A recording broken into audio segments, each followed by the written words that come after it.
Intermittent traction is something we use clinically to decrease muscle spasm and decrease pain. There's a way to do it, to have a client do it themselves that you can use. I'm going to show you 2 lumbar traction exercises.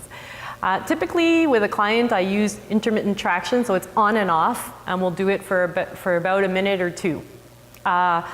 Something I do with my low back people, that's what I call them, my low back people, either at the beginning of the session to get them ready, or at the end of the session if they've worked quite a bit, if we've done a lot of stuff, if they feel their lower back a little bit tense because they're just, they're just starting to load, they're just starting to strengthen in that area, then I may use it at the end of the session just to calm down and relieve and just to prevent any muscle spasm. Okay, so depending on client presentation, you would either use it at the beginning or at the end. The first lumbar traction exercise you do lying, and you can teach them this and then have them do this at home whenever they feel that their low back is spasming and tight and painful. They could do this in a doorway. So they need a doorway, or in the gym we use the squat rack, and then if they had a very stiff dowel or broomstick, they could use that, or a light barbell in this case. So what they do is they set up with the dowel or barbell really at the level of the hips, and they really need to relax the legs.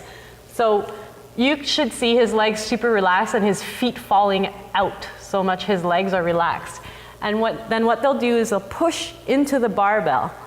And because of the weight of the legs and the pelvis, the hips will stay down on the ground. And as they push into the barbell, that's what will create a traction effect in the lower back. So they'll do this intermittently for about push, hold for 2 seconds, relax, push, hold for 2 seconds, relax for about a minute or 2, all depending. You can go for reps. If you go for reps, that will equivalent to about 1 minute. The second lumbar spine traction exercise is a little bit more difficult. So the client will need a little bit more awareness to do this one. So it would be a progression from the one that you do on the floor. So this time they're standing at the barbell rack.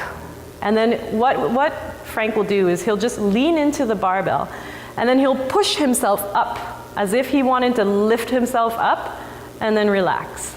And again, push and relax. So again, because he's keeping his feet down on the ground, pushing his heels towards the ground, but then pushing himself up with his arms, he's creating that traction effect all through the back. And because his hips are against the barbell, he's especially going to feel that over in the lower back. So again, same variables, about 2 seconds on, 1 second off for 1 to 2 minutes.